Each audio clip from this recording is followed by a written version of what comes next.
تو میں یہ عرض کر رہا تھا کہ ہم پہ ٹینشن مسلط ہوتی تھی پڑھائی کی. مجھے یاد ہے جب میٹرک میں سرٹیفکیٹ ملا بھائی بی گریڈ, کیا خوشی تھی بھائی, پاؤں زمین پہ ٹکے نہیں رہے تھے. اور یہ لوگوں کو ہوتی ہے, اچھے نمبروں سے پاس ہو جائیں بہت مزہ آتا ہے. تو سوچو جس دن یہ اعلان ہوگا, ایک طرف جہنم کی آگ ہے, اللہ کا قہر ہے, اللہ کا غضب ہے, دوسری طرف جنت کے باغات ہیں, ایسی جنت مالا عین رأت ولا اذن سمعت ولا خطر علی قلب بشر. نبی نے فرمایا نہ کسی کان نے اس کی لذتوں کو سنا ہے. یہ جو ہم سنتے ہیں نا, یہ اس کی حقیقت کو نہیں سنتے, اس جیسا کچھ سنتے ہیں ہم. اور نہ کسی آنکھ نے ایسی لذتیں کبھی دیکھیں. وما خطر علی قلب بشر, کسی انسان کے دل میں ان لذتوں کا تصور بھی نہیں گزرا.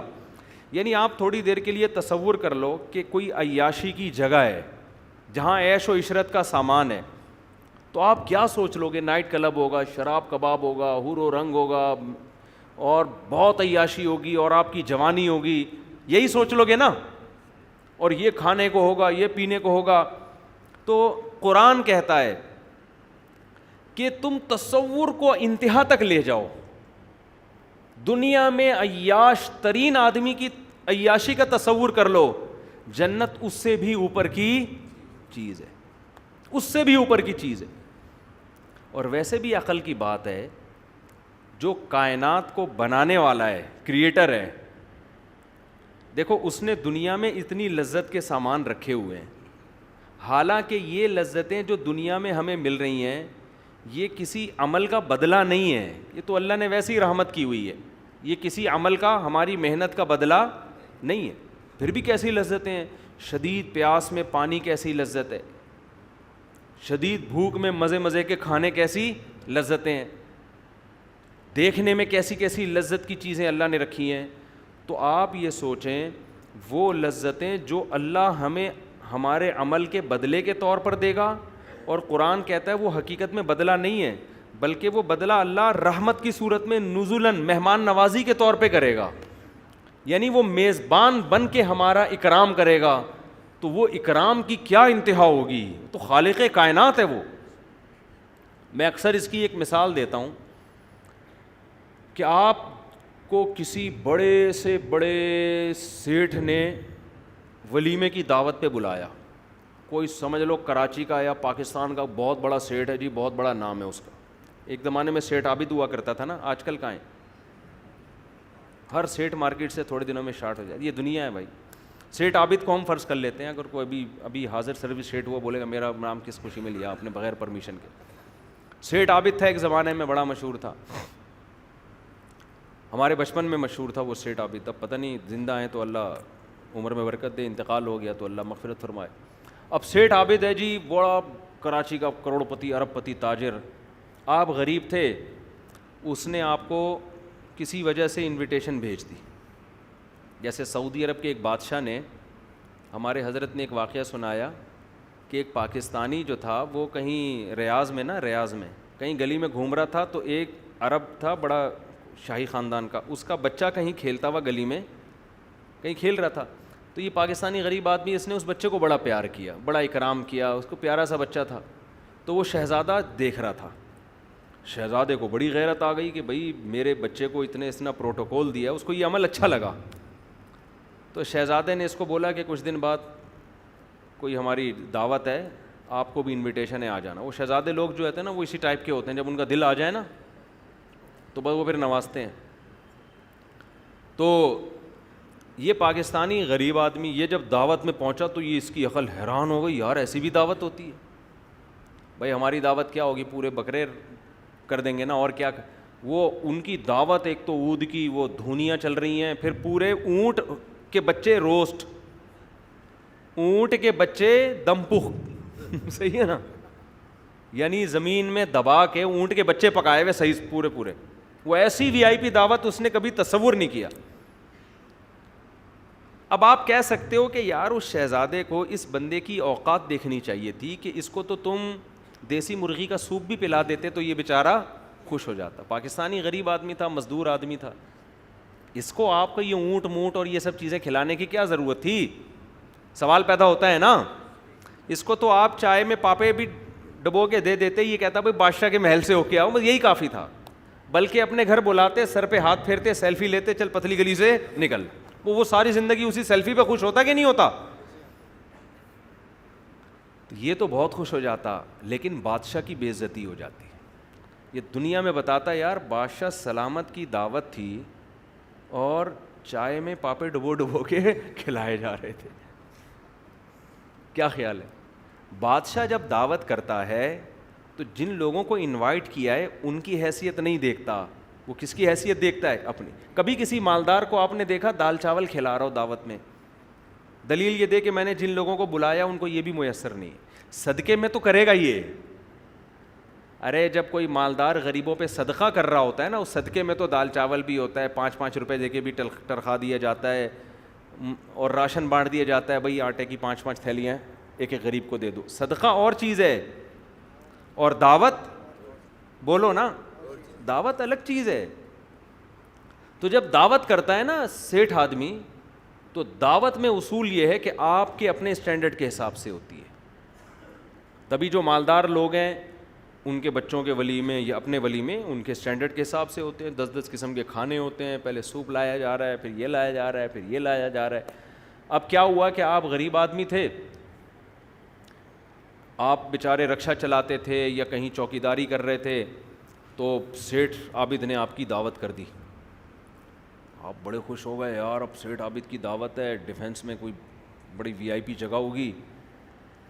تو سیٹھ عابد نے کہا بھائی میری طرف سے دعوت ہے, میرے بیٹے کا ولیمہ ہے, تو میں بلاتا تو نہیں غریب لوگوں کو, لیکن چلو یار تمہارے سے بھی کوئی سلام دعا ہے ہماری, آ جانا.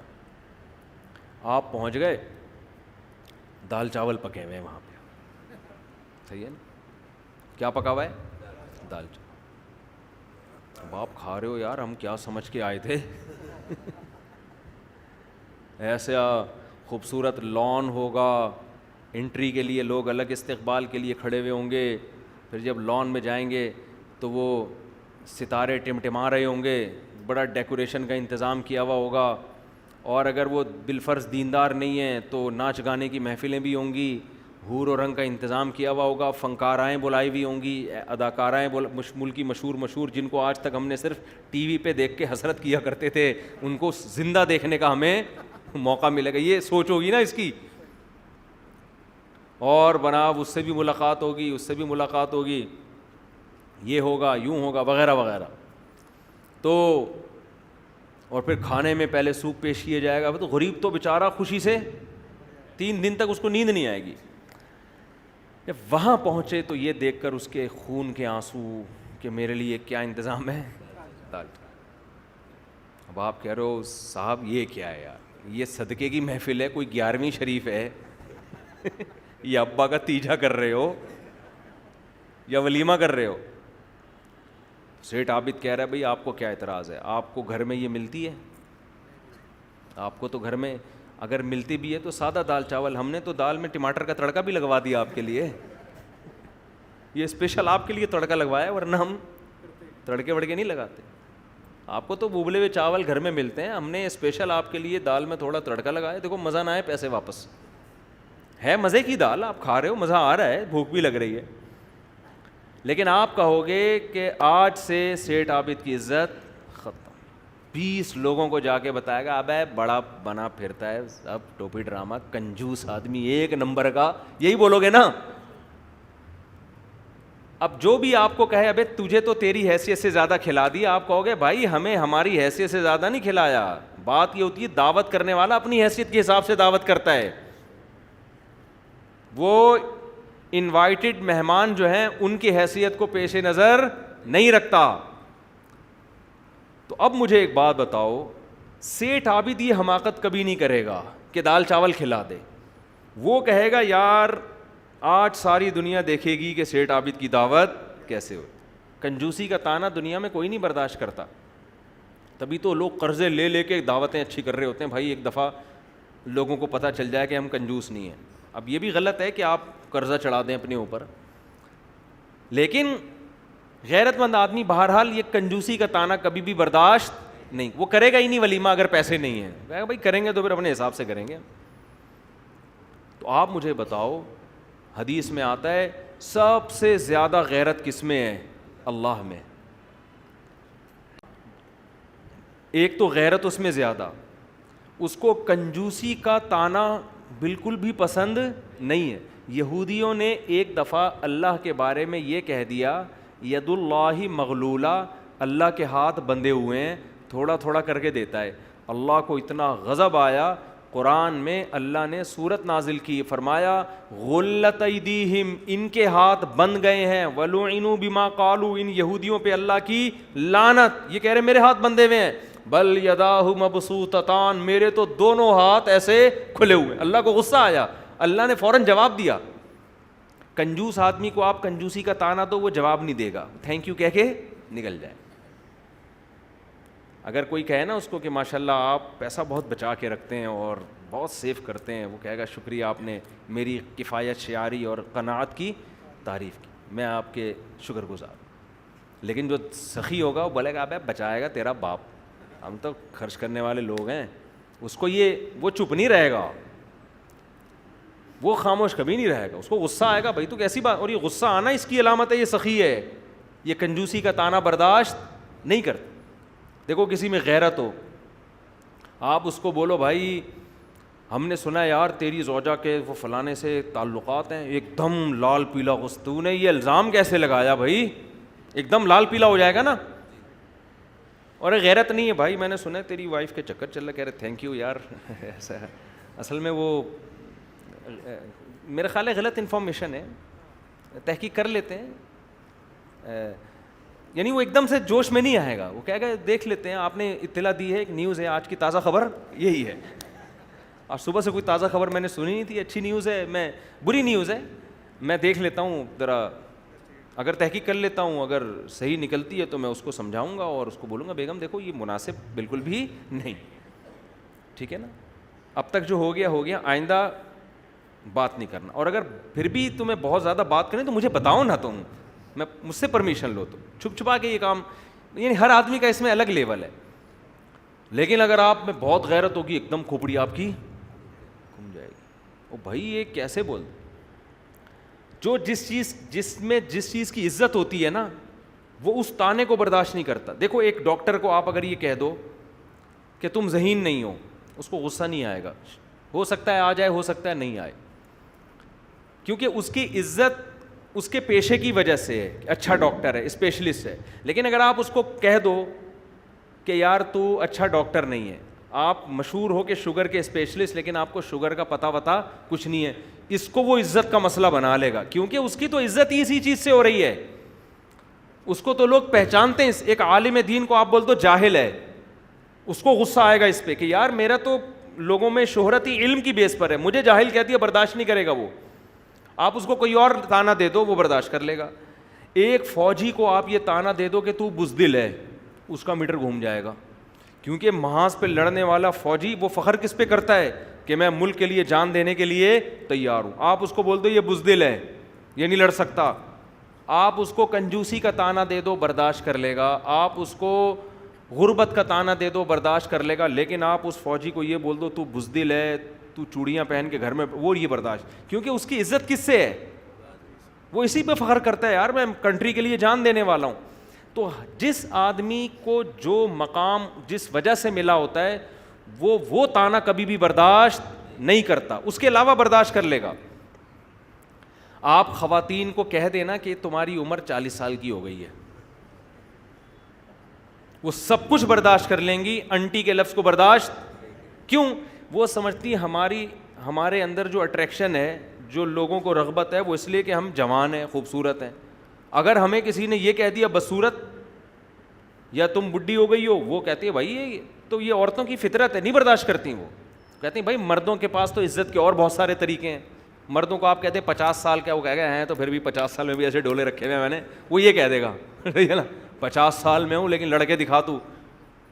تو یہ ہر ایک کی الگ الگ معیار ہوتا ہے.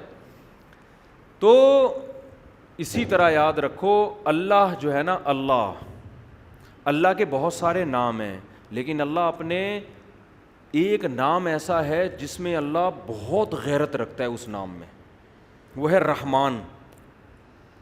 اسی سے سخاوت بھی نکلی ہے نا رحمان.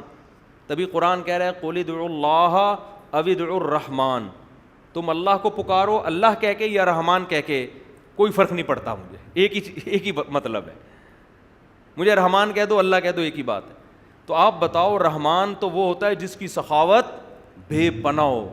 اس لیے اللہ کوئی بھی آپ اللہ پہ الزام لگائیں اللہ اس سے برات کا اعلان کرے گا, لیکن اگر آپ نے اللہ کو کنجوس کہہ دیا, معاذ اللہ بخیل کہہ دیا, یہ اللہ اپنے حق میں اتنی بڑی گالی سمجھتا ہے, اللہ کہتا ہے میری تو عزت اور میری تو پہچان کس سے, میں اتنا پاورفل ہوں کہ میں بندوں کو سے نوالا چھین لوں, مجھ سے کوئی پوچھنے والا نہیں ہے, میں سب کو مار دوں کوئی پوچھنے والا نہیں, بغیر کسی جبر اور دباؤ کے اپنے بندوں پر بے پناہ رحم کرتا ہوں, اور اپنے دونوں ہاتھ میں نے کھول کے سخاوت کا دریا لٹائے جا رہا ہوں. یہ تو میری کوالٹی ہے جس کی وجہ سے لوگ مجھ سے محبت کرتے ہیں. تو یہ تانا اگر مجھے دے دو کہ میں کنجوس ہوں, یہ تانا میں برداشت نہیں کروں گا. جو مجھے یہ تانا دے گا قرآن کہہ رہا ہے لعنوا, اس پر اللہ کی لعنت ہے. اب آپ اس سے سمجھو کہ جو اتنا بڑا سخی ہو, کیا وہ جنت میں دال چاول کھلائے گا آپ کو, ہے وہی, یا جنت میں وہی نعمتیں دے دے گا جو دنیا میں ملتی تھیں؟ آپ جنت میں گئے, آپ کو بحری اٹاؤن دے دیا اللہ نے, لے وہی عیش کر. تو آپ کہو گے اے اللہ یہ کوئی الگ سے تو کوئی چیز نہیں ملی مجھے, یہ تو دنیا میں بھی ہم دیکھ کر آئے, تو نے ریاض ملک کو بھی دے دیا تھا یہ سب کچھ, ہے بھائی. کیا خیال ہے؟ اللہ نے آپ کو ڈیفینس دے دیا, وہاں پہ ایک بڑا سا 1000 گز کا بنگلہ دے دیا, ایک عدد خوبصورت سی بیوی دے دی, تو آپ کہیں گے اللہ یہ تو وسیم بھائی کو بھی ملی ہوئی تھی, یہ تو ستار کو بھی ملی تھی, یہ تو غفار کو, یہ تو سبکتگین کو بھی ملی ہوئی تھی. یہی ہو جائے گا نا, تو بہت سے لوگوں کو دنیا میں ملی ہوئی تھی, تو مجھے مل گئی تو کیا ہو گیا؟ تو ایسا نہیں ہے. قرآن کہتا ہے نزلاً, یہ مہمان نوازی ہوگی, اکرام ہوگا, دعوت میں کیا ہوگا؟ اکرام.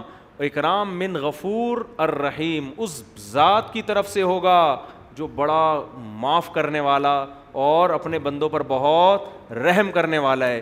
اس لیے قرآن کہہ رہا ہے فلا تعلم نفس ما اخفی لهم من قرۃ اعین, کسی نفس کو خبر نہیں ہے اپنے بندوں کے لیے آنکھوں کی ٹھنڈک کا سامان ہم نے کیسا چھپا کے رکھا ہوا ہے.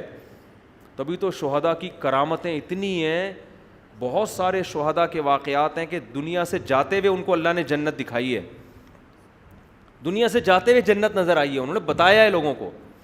میں اکثر اس موقع پر ایک واقعہ بیان کرتا ہوں. عبداللہ ابن مبارک رحمہ اللہ نے غالباً اپنی, بہت بڑے محدث تھے, اپنی کتاب میں یہ واقعہ لکھا ہے. تاریخی واقعات ہوتے ہیں نا, انہوں نے لکھا کہ یہ عبداللہ ابن مبارک تبع تابعین کے دور کے امام حنیفہ کے شاگرد ہیں اور بہت بڑے محدث ہیں.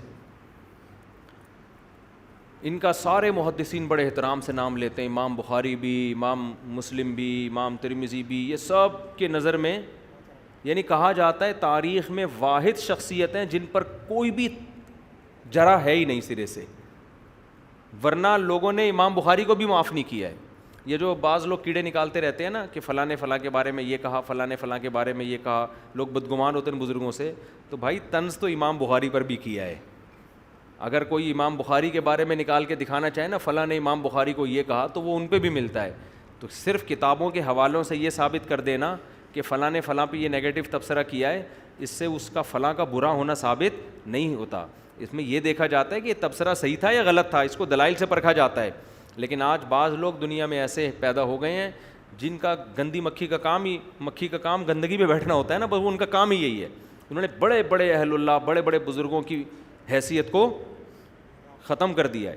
تو خیر, لیکن یہ عبداللہ بن مبارک ایسے ہیں. تو غالباً ان کا واقعہ ہے یا کسی اور بزرگ کا, کیونکہ میں نے بعض واقعات 15 سال 20 سال پہلے پڑھے ہیں, تو ان میں مجھے نام پوری طرح یاد نہیں ہے.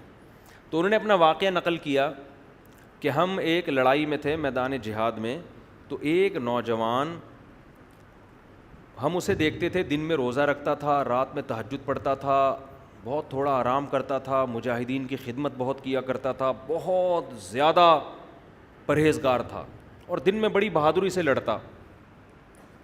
تو کئی دن ہو گئے, کئی ہفتے ہو گئے, ایک قلعہ فتح نہیں ہو کے دے رہا تھا. تو وہ کہتے ہیں کہ میری ڈیوٹی اس بندے کے ساتھ لگ گئی رات کو, کہ رات کو کچھ دیر یہ سوئے گا, میں پہرا دوں گا, پھر جب میں سوؤں گا تو یہ نوجوان پہرا دے گا.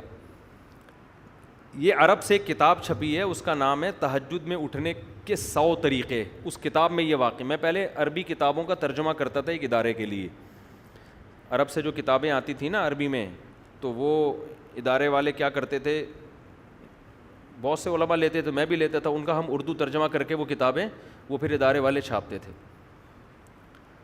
تو وہ ایک عرب عالم نے ایک کتاب لکھی, بڑی زبردست کتاب تھی یہ. تو اس میں یہ واقعہ لکھا کہ اس نوجوان کے ساتھ ان کی رات گزارنی تھی انہوں نے. تو کیا ہوا, کہتے ہیں کہ ایک دن میں نے دیکھا کہ یہ سویا ہے, اور جب میں نے اس کو نیند سے بیدار کیا تو اٹھتے ہی رونا شروع کر دیا اس نے. تو میں نے کہا بھائی کیا ہو گیا؟ تو اس نے وہ منظر بتایا اپنا. اس نے کہا کہ میں نے خواب دیکھا, خواب میں مجھے خوبصورت جنت دکھائی گئی, ایسی جنت جیسے قرآن کہتا ہے جو نہ کسی آنکھ نے دیکھی اور نہ کسی کان نے سنی. کہتا ہے میں آگے گیا تو بہت خوبصورت عورتیں, بہت خوبصورت عورتیں. کہہ رہے میرا دل ان کی طرف مائل ہونے لگا. تو مجھے ان فرشتوں نے کہا کہ یہ تمہاری باندیاں ہیں, یہ تمہاری بیوی نہیں ہے, تمہاری بیوی آگے ہے, وہ ان سے بھی زیادہ خوبصورت ہے. اب آپ کے کان کھڑے ہو جائیں گے جب بھی ایسی کوئی بات آتی ہے نا. تو وہ چلے گئے, وہ کہتے ہیں مجھے لے کر گئے. تو میں جب آگے گیا ہوں, اتنی خوبصورت جو اللہ نے جنت کے نقشہ کھینچا ہے قرآن مجید میں, کہہ رہے ہیں جب میں قریب گیا ہوں وہاں تو ایک خوبصورت کمرہ جیسے دلہن کا کمرہ سجا ہوا ہوتا ہے, ایک تخت پہ ایک بہت حسین عورت, بہت ہی حسین, اس کے سامنے افطاری کا سامان رکھا ہوا ہے, کھانے پینے کا نا, افطاری کا نہیں ہوتا سامان.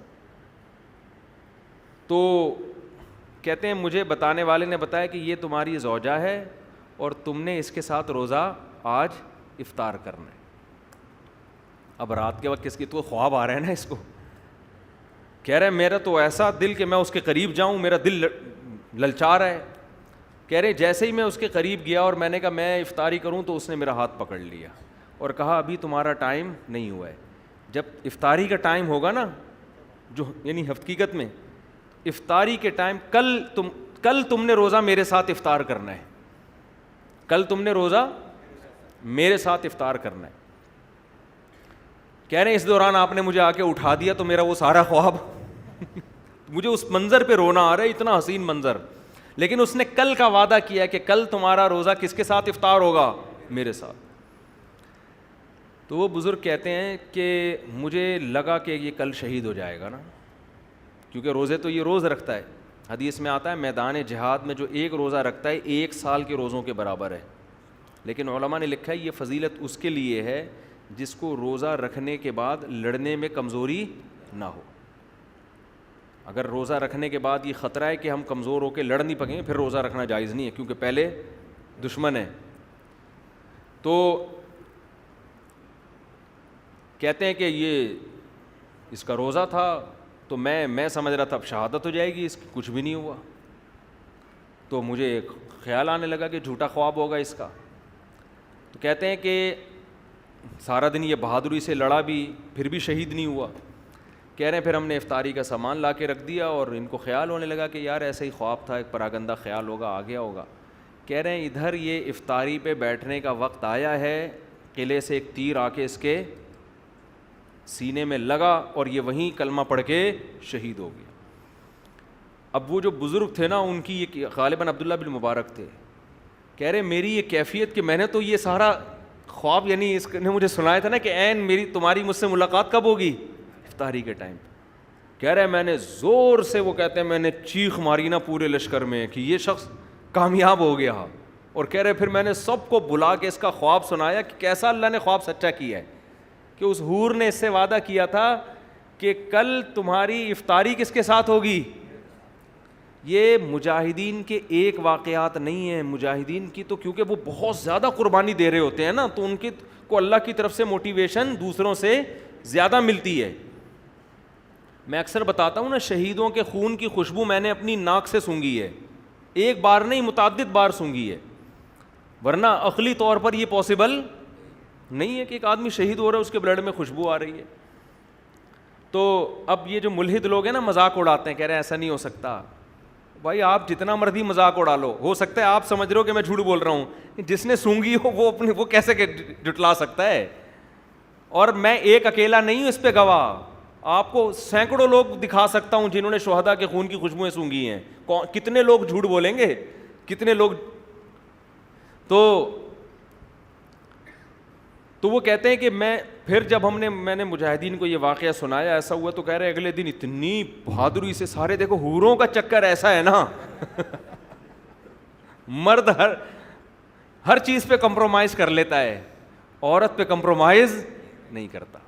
تبھی تو قرآن حدیث میں آتا ہے, میں نے نبی صلی اللہ علیہ وسلم کی بخاری کی حدیث ہے کہ میں نے مردوں کے لیے اپنے بعد عورت سے بڑا فتنہ کوئی نہیں چھوڑا. اس لیے کہ مرد ہر جگہ کمپرومائز کرتا ہے, عورت کے فتنے میں جب آتا ہے برباد. اس لیے اس فتنے میں آنے سے پہلے بہتر ہے کہ ٹائم پہ شادی کر لو, تاکہ یہ فتنے کی ٹینشن سے نکل جاؤ. ابھی ایک صاحب کا قصہ میرے سامنے آیا, بہت کروڑ پتی ارب پتی آدمی کسی پہ لٹو ہو گئے, کسی لڑکی پہ ڈپریشن میں چلے گئے, خودکشی کے خیالات آ رہے ہیں, وہ لڑکی بھی دبا کے پیسہ کھا رہی ہے, شادی نہیں کر رہی. یہ شادی کے پیچھے پڑا ہوا ہے, وہ شادی نہیں کر رہی, وہ بھی گھنی بنی ہوئی, کھائے جا رہی ہے. اس کے دوست اس کو سمجھا رہے ہیں, ابے لڑکی تیرے پیسے سے کو ختم کر کے, جب پیسہ ختم ہوگا نا تو لڑکی بھی جائے گی اور پیسہ بھی جائے گا. لیکن کئی مردوں کے دیوالیے ہو چکے ہیں, اپنی معشوقہ پہ پیسے اڑا کے پھر سگریٹ پینا شروع کرتے ہیں, پھر شراب پیتے ہیں, پھر ایسے غم میں بیٹھے ہوئے ہوتے ہیں, پھر مر رہے ہوتے ہیں, پھر محبوبہ کو تصویریں بنا کے بھیج رہے ہوتے ہیں, تمہارے غم میں دیوانہ ہو گیا, اس کی صحت پہ 5 روپے کا بھی فرق نہیں پڑ رہا ہو. یہ سمجھ رہا ہوتا ہے میرے مجنو جیسے بال اور کھلے گریبان, اور میرے یہ جو ایکس رے رپورٹ میں نے یہاں بنا لی ہے پوری پسلیاں, یہ دیکھ کے وہ پاگل ہو جائے گی. وہ پاگل نہیں ہوگی, سمجھ رہے ہو, بالکل بھی پاگل. وہ کہے گا تو عاشق ہے, میں تھوڑی عاشق ہوں. وہ آپ کو لوٹے گی مزے سے, اس کے بعد نچوڑ پہ پتلی کری سے. میں نے تو ایک واقعہ یہاں سنایا تھا آپ لوگوں کو, ایک جاننے والے تھے, وہ عاشق ہو گئے تھے کسی لڑکی پہ, کمپنی کے مینیجر تھے, ینگ تھا وہ لڑکا, عاشق ہو گیا, اتنا عشق ہو گیا, لڑکی نے بھی پیسے دبا کے لینا شروع کیے اس سے. اب جناب شادی نہیں کر رہی, کہ شادی ٹائم پہ ہوگی, وہی ایکچولی کر کے نا, ابھی ایجوکیشن ہے, ایکچولی وہ بھی ایکچولی کے چکر میں آئے ہوئے. تو ان کو لوگوں نے سمجھایا, بھائی شادی کرنی رہی ہے, چھوڑ یار. اتنا پیسہ اس بندے نے لوٹا دیا اس کے اوپر کہ بالآخر کمپنی میں اس کی حاضریاں کم اور ڈیٹیں لگنی شروع.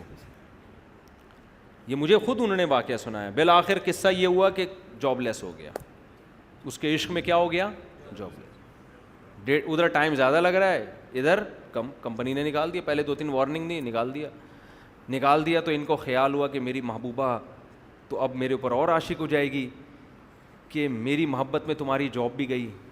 محبوبہ کو جیسے ہی پتہ چلا نا جاب لیس ہو گیا, اس نے فوراً ٹھینگا دکھا دی. اس زمانے میں متحدہ کی بھی بڑی حکومت تھی, تو اس نے دھمکیاں شمکیاں لگائیں کہ میں یہ کر دوں گا, میں یوں کر دوں گا. لڑکی نے متحدہ والوں کو انوالو کیا, بولے چترول لگوا دوں گی, تیری بوٹیاں بھی نہیں ملیں گی کسی. صحیح ہے نا. اچھا یہ لوگ چھپ کے نکاح بھی کر چکے تھے, رخصتی نہیں ہونے دی تھی, لڑکی ہوشیار تھی چھپ کے نکاح بھی, تو طلاقیں بھی دلوا دیں. صحیح ہے نا. تو طلاقیں بھی اس کو زبان سے گن پوائنٹ پہ, لڑکی نے تعلقات وہ ظاہر ہے اتنا پیسہ اس نے انویسٹ کر لیا تھا کہ وہ پیسوں سے اب وہ پٹائی بھی لگوا سکتی اسی کے پیسے سے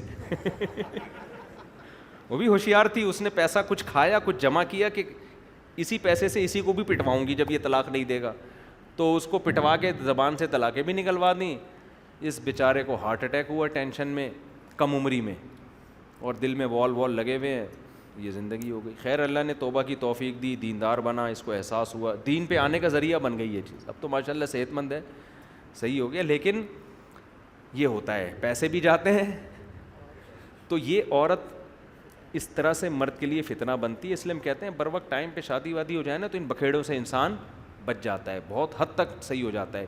تو خیر میں یہ عرض کر رہا تھا, دیکھو کہ اللہ میاں کو بھی پتہ ہے کہ وہ, میں کہہ رہا تھا کہ جب ان کو پتہ چلا نا حور مل گئی ہے اس کو, تو وہ انہوں نے واقعہ بیان کیا, مجاہدین اتنی بہادری سے لڑے کہ وہ قلعہ فتح ہو گیا. ہر ایک کی خواہش ہوگی کہ میں بھی شہید ہو جاؤں. تو بعض دفعہ اللہ کی طرف سے چیزیں دکھا دی جاتی ہیں, موٹیویشن ملتی ہے. تو آج ہمارے لبرل لوگ, ملحد لوگ حوروں کا مذاق اڑاتے ہیں کہ یہ مولویوں نے بیوقوف بنانے کے لیے حوروں کی لالچ دی ہوئی ہے. او بھائی یہ مولویوں نے لالچ نہیں دی, یہ ہمارے رب نے بتایا ہے کہ ایک عیش و عشرت تم نے دنیا میں دیکھا ہے, ایک عیش وہ ہے جو اللہ اپنے نیک بندوں کو قیامت کے دن دے گا. وہ عیش, یہ والا عیش اس عیش کے مقابلے میں کچھ بھی نہیں ہے. تو اللہ جنت کی حوروں کی تعریف کرتا ہے ہمیں موٹیویٹ کرنے کے لیے کہ یہاں حرام سے بچو, اللہ وہاں حلال بہت زیادہ دے گا. تو جب یہ سب چیزوں کی اناؤنسمنٹ ہوگی, اعمال نامہ دائیں ہاتھ میں ملے گا, یقین ہو جائے گا اب میں جنت میں جاؤں گا, حوریں بھی ملیں گی, شہد کی نہریں بھی, دودھ کی نہریں بھی, اور ایسی زندگی جو کبھی ختم ہونے والی نہیں ہے. تو آپ سوچو ہم میٹرک میں نہ پڑھ کے بی گریڈ سے پاس ہو کے اتنا خوش ہوئے تھے, صحیح ہے نا, اس کے بعد تو ہمارا وہ میٹرک کا سرٹیفکیٹ ہی گم گیا. وہ دوبارہ بنوانے گیا, پھر میں نے کہا چھوڑو کیا کرنا بنوا کے, پھر ہم نے انٹر تو کر ہی لیا تھا, انٹر کے بعد گمائے وہ, تو انٹر کے پڑھے ہوئے میٹرک کے نہیں ہیں. نکل تو آئیں گے, ریکارڈ تو پڑا ہوا ہے, لیکن کیا کریں گے, اس سے شادی تو ہوتی نہیں ہے. کیا کرنا, ہم نے کہا چھوڑو, ہر وہ کام جس کا شادی میں کوئی تعاون ہی نہیں کر رہی, تو میں نے اس سرٹیفکیٹ کا کرنا کیا ہے, اس لیے میں نے گیا ہی نہیں بورڈ آفس دوبارہ. جاب ہم نے کرنی نہیں ہے, تو اس لیے ہم نے کہا اب کیا کرنا ہے. تو اس سرٹیفکیٹ پہ میں اتنا خوش ہو رہا ہوں. سوچو ہم میں سے جب کسی کو اعمال نامہ دائیں ہاتھ میں, جب کہ ہماری جان لٹکی بھی ہوگی کہ ادھر یا ادھر, اس وقت جب اعمال نامہ مل گیا تو بھائی وہ تو چیخے گا گھر والوں کے پاس. اس سے پہلے کیا کنڈیشن تھی, یفر المرء من اخیہ, اپنے بھائی سے بھی دور بھاگتا تھا, ماں سے بھی دور, بیوی سے بھی دور, کسی کو پہچاننے سے بھی, سب کو پہچاننے سے انکار. بھائی میں کسی, جیسے آپ سب ضرورت مند ہو نا, آپ کو ڈر ہوتا ہے کوئی قرضہ لینے نہ آ جائے مجھ سے, ٹھیک ہے نا, اس وقت تو یہ ڈر کہ یہ مجھ سے کوئی نیکی ویکی نہ مانگ لیں. بھائی ابھی میں کسی کو نہیں جانتا, میری جان حلق میں اٹکی ہوئی ہے, لیکن جہاں فیصلہ ہو گیا اعمال نامہ دائیں ہاتھ میں, بھاگے گا اپنے گھر کی طرف. ہاں اقرؤ کتابیہ, لوگو میرا اعمال نامہ پڑھو پڑھو پڑھو. میں نہیں بتاؤں گا کامیاب ہوا یا ناکام, پڑھ کے دیکھ لو پتہ چل جائے گا, ثبوت کے ساتھ دیکھ لو. آگے قرآن کہتا ہے فَهُوَ فِي عِيشَةٍ رَاضِيَةٍ, ایسی زندگی میں ہوگا کہ وہ زندگی اس سے خوش ہوگی. یہ بھی قرآن کی بلاغت ہے. اصل میں تو یہ زندگی سے خوش ہوگا نا, اصل میں تو یہ اس زندگی سے خوش ہوگا. قرآن کہہ رہے ہیں نا نا نا, زندگی اس سے خوش ہوگی. یہ حال کرتے ہیں جب کسی کی قسمت جاگ اٹھے, ہم کہتے ہیں نا یار لگتا ہے قسمت اس پہ مہربان ہو گئی ہے, کہتے ہیں کہ نہیں کہتے, یار اس کی تو زندگی اس پہ مہربان ہو گئی ہے لگتا ہے, یعنی اس کے ہر کام بنتے چلے جا رہے ہیں, ہر خوشی. بعض لوگوں کو جو جس کام میں ہاتھ ڈالو الٹا کام. بعض لوگ یہ بھی شکایتیں لے رہتے ہیں یار ہم دکان کھولتے ہیں, اس کا جو چلتا ہوا کاروبار ہے اس کا بھی بیڑا غرق ہو جاتا ہے. بعض لوگ یہ شکایت لے کے آتے ہیں یار جو کام کرتا ہوں الٹا ہو جاتا ہے, یار جو کام کرتا ہوں الٹا ہو جاتا ہے, لگتا ہے میری زندگی ہی مجھ سے ناراض ہو گئی ہے. تو قرآن نے یہی لفظ استعمال کیا, عیشتن, ایسی زندگی کہ زندگی اس سے کیا ہوگی, خوش, زندگی راضی ہوگی اس سے. یہ بلاغت ہے قرآن کی, یعنی زندگی مہربان ہو کے کہے گی بتا تجھے کیا چاہیے. وَلَكُمْ فِيهَا مَا تَشْتَهِي أَنفُسُكُمْ, جس چیز کا دل چاہے گا وہ ملے گی. اور ہماری ابھی زندگی میں دل کی خواہشات محدود ہیں, وہاں یہ خواہشات کا حجم بھی بڑھ جائے گا, کیونکہ ابھی تو دل بھی یہ والا لگا ہوا ہے نا, وہاں تو دل بھی چینج ہو چکا ہوگا. بعض حضرات کہتے ہیں ہمارا دماغ 25% کام کرتا ہے, عین ممکن ہے دماغ میں 100 جنت میں 100% کام کرنا شروع کر دے, خواہشات بڑھ جائیں گی, وہاں پہ صحت بڑھ جائے گی, قوت بڑھ جائے گی, طاقت بڑھ جائے گی. وَلَكُمْ فِيهَا مَا تَشْتَهِي أَنفُسُكُمْ, قرآن کہہ رہا ہے جو چاہو گے ملے گا تمہیں وہاں پہ.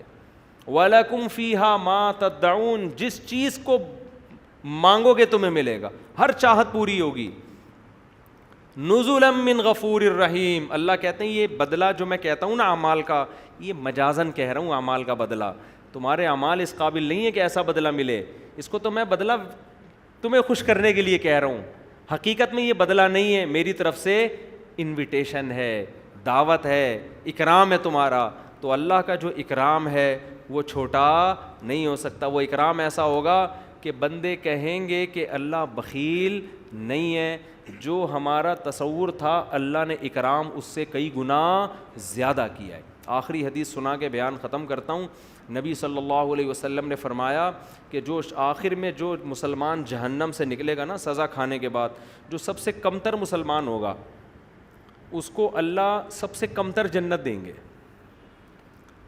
تو جب وہ جنت میں جائے گا نا تو نبی صلی اللہ علیہ وسلم, حضرت عبداللہ بن مسعود تھے غالباً یہ حدیث بیان کر کے, انہوں نے فرمایا کہ وہ اللہ سے کہے گا اے اللہ تو اللہ ہو کے مجھ سے مذاق کرتا ہے.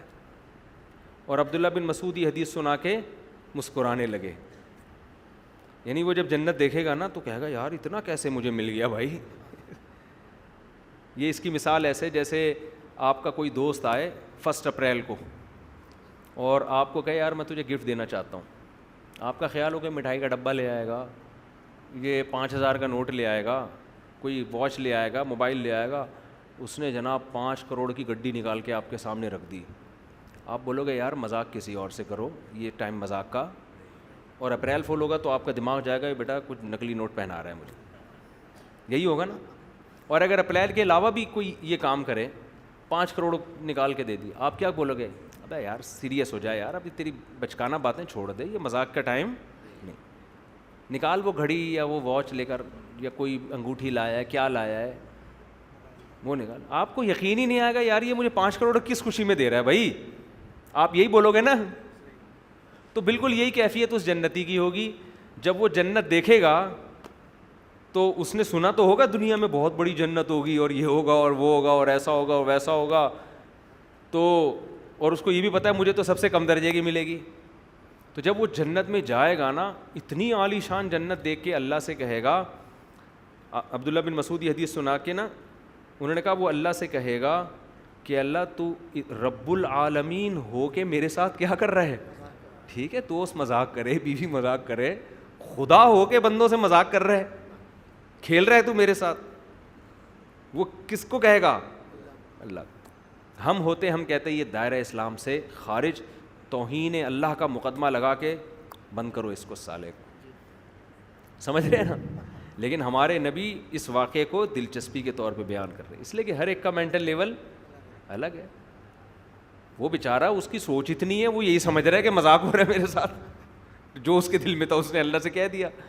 ہم لوگوں نے تو الگ ہی سب کو ایک ہی لاٹھی سے ہانک رہے ہوتے ہیں. تو وہ اللہ سے کہے گا اے اللہ تو رب العالمین ہو کے میرے ساتھ کیا کر رہا ہے, مذاق. عبداللہ بن مسعود یہ حدیث سنا کے مسکرانے لگے. فرمایا پوچھتے نہیں ہو میں کیوں مسکرا رہا ہوں؟ تو آپ کے شاگردوں نے پوچھا بتائیں کیوں. فرمایا پیغمبر صلی اللہ علیہ وسلم نے جب یہ بات بتائی تو آپ صلی اللہ علیہ وسلم بھی مسکرائے, اور آپ نے ہم سے پوچھا تھا کہ پوچھتے نہیں ہو کیوں مسکرا رہا ہوں میں. صحابہ کی عادت تھی جو حدیث نبی نے جن کیفیات کے ساتھ بیان کی, نبی کی محبت میں انہی کیفیات سے بیان کرتے تھے. جیسے 2 حدیث ایسے بیان کی نا نبی نے کہ میں اور یتیم کی کفالت کرنے والا ایسے ساتھ ہوں گے, تو صحابی نے جب بھی حدیث بیان کی ہے انہوں نے کبھی یہ نہیں کہا کہ جیسے 2 انگلیاں ساتھ ہوتی, ہمیشہ اشارہ کر کے بتایا ایسے ساتھ. پھر ان کے شاگرد نے جب بھی حدیث بتائی ایسے ساتھ. تو وہ ایک محبت تھی نا, بالکل اسی اسٹائل میں حدیث بیان کرتے تھے, اسی انداز. تو جس حدیث کو بیان کر کے نبی مسکرائے, صحابی اس حدیث کو بیان کر کے مسکرائے, تابعین, یہ اسی طرح چلی آ رہی ہے یہ. تو ابن مسعود رضی اللہ عنہ نے فرمایا کہ پوچھتے نہیں ہو کیوں مسکراتا ہوں. ساتھیوں نے پوچھا کیوں؟ فرمایا کہ نبی حدیث بیان کر کے مسکرائے تھے, اور فرمایا کہ پوچھتے نہیں ہو کیوں مسکراتا ہوں. تو ہم نے پوچھا کیوں؟ تو فرمایا کہ جب اللہ بندے کی یہ بات سنے گا تو اللہ بھی مسکرائے گا. اس بندے کو کیا ہو گیا ہے, کیسی باتیں کر رہا ہے. لیکن اللہ اس کی کیفیت کو جانتے ہوں گے, اس پہ اللہ کفر کا فتویٰ نہیں لگائیں گے. اللہ کو پتہ ہوگا یہ بیچارہ کہ اس کی یہی کیفیت بننی تھی کہ وہ اس کے ہوش اڑ گئے ہیں یہ جنت دیکھ کر. تو اللہ اس سے کہے گا کہ یہ حقیقت ہے, میں مذاق نہیں کر رہا, اور کہا کہ یہ جتنی تجھے نظر آ رہی ہے اس سے 10 گنا بڑی میں نے تجھے دی ہے. یہ ایک حصہ ہے جو تجھے دکھا رہا ہوں میں, اس سے 10 گنا بڑی ہے. تو اللہ کا اکرام میرے بھائی اللہ اپنے حساب سے کرے گا. خوش قسمت وہ لوگ ہیں جو اس زندگی میں تھوڑے سے گناہوں کو چھوڑ دیتے ہیں اور بہت بڑی جنت کے وارث بن جاتے ہیں. بدقسمت وہ لوگ ہیں جو چند گناہ ہیں جن کو اللہ نے کہا ہے چھوڑ دو, زنا, بد نظری, فحش فلمیں, یتیم کا مال کھانا اور بہنوں کی وراثت کھانا، نماز چھوڑ دینا، سود کھانا، یہ چند موٹی موٹے کبیرہ گناہ ہیں، ان کو چھوڑ دو، لیکن ہم ان تھوڑی لذتوں کے لیے بڑی لذتوں سے اپنے آپ کو محروم. تو اس لیے بھائی گناہوں سے بچو. اگر کبھی ہو جائے تو توبہ کرو، چھوٹ نہیں رہا اس کے طریقے استعمال کرو کہ کیسے مجھ سے یہ گناہ چھوٹے. اللہ تعالیٰ سمجھنے کی، عمل کرنے کی توفیق عطا فرمائے. جب میں رات کو ڈرانا خواب دیکھتا ہوں تو میری کانپیں ٹانگتی ہیں. ایسے خواب سے بچنے کا طریقہ، اب یہ لفظ ہی غلط، اب ہمیشہ لوگ ایسے ہی پڑھ رہے ہیں. ایسے خواب سے بچنے کا طریقہ بتائیں. دیکھو ڈرانے خواب جو آتے ہیں نا، جب دو وجہ سے آتے ہیں ڈرانے خواب، خوب سمجھ لیں. یا تو آپ کو کوئی ٹینشن ہوتی ہے، جیسے شادی شدہ عورت کو ڈرانے خواب آتے ہیں، میں فوراً پوچھتا ہوں ساس کا سلوک کیسا ہے، شوہر کا سلوک کیسا ہے، نندو جٹھانیوں کا کیسا. 99% ساس یا ساس کو ڈرانے خواب آ رہے ہیں تو بہو کی وجہ سے آ رہے ہوتے ہیں. تو گھر میں بعض دفعہ کوئی ایسی ٹینشن ہوتی ہے تو خواب میں صورت مثالیہ سامنے آتی ہے. وہ ٹینشن، جب ٹینشن میں سو گے تو پھر یہی ہوتا ہے. ایک وجہ تو یہ ہوتی ہے. دوسری وجہ پیٹ میں گیس کا ہونا، قبض کا ہونا، دباؤ کا ہونا، یہ ڈرانے خوابوں کا بہت بڑا ذریعہ ہے. آپ جب رات کو سوئیں تو پیٹ آپ کا ہلکا ہونا چاہیے، بھرا ہوا. یہ جب بھی پیٹ میں دباؤ ہوگا تو آدمی ٹینشن ہوتا ہے، وہ ٹینشن خواب میں پھر ڈرانے خواب کی صورت میں آتی ہے. میٹھی نیند میٹھی ہوتی ہے، خطرناک نیند ڈینجرس ہوتی ہے، تو اس میں آتے ہیں الٹے الٹے خواب. اور ایک اور نسخہ یہ بھی ہے کہ اکثر ڈرانے خواب چت لیٹنے کی وجہ سے آتے ہیں. آپ تجربہ کر کے دیکھ لیں، جب بھی ڈرانا خواب آ رہا ہے آپ کی آنکھ کھلے گی، آپ چت لیٹے ہوئے ہوں گے. کروٹ کے بل سوئیں گے آپ کو ڈرانے خواب اکثر نہیں ہے. نائٹ فال جو ہو جاتا ہے نا اکثر، وہ بھی چت لیٹنے پہ ہوتا ہے. آپ کروٹ کے بل سوئیں گے عام طور پہ نہیں ہوتا. تو اب چت لیٹنے میں سے بچے کیسے آدمی جن کو ڈرانے خواب آ رہے ہیں؟ خواب میں تو نہیں پتہ چلتا نا کدھر کو لیٹا ہوا ہے. تو اس کا طریقہ یہ ہے کہ آپ کسی دھاگے یا زارمند یا ناڑے وغیرہ سے یا رسی سے کوئی گولا پیچھے باندھ لیں کمر پہ، کوئی اون کا ہو، پوٹلا بنا لیں، تاکہ جب آپ رات کو چت ہونے لگیں تو وہ رکاوٹ بن جائے. یہ نہیں کہ لوہے کا پتھر باندھ لیں آپ کوئی ایسی چیز کمر پہ باندھ لیں جو آپ کو چت ہونے نہ دے. تجربہ کر کے دیکھ لیں. اس سے نائٹ فال جن کو زیادہ ہوتا ہے وہ بھی بچت ہو جائے گی اور ڈرانے خواب بھی نہیں آئیں گے.